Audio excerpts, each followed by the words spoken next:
firm or not. All I need is this simple currency note.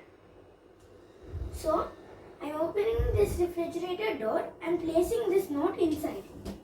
I am closing it and putting low resistance to trying to pull it out.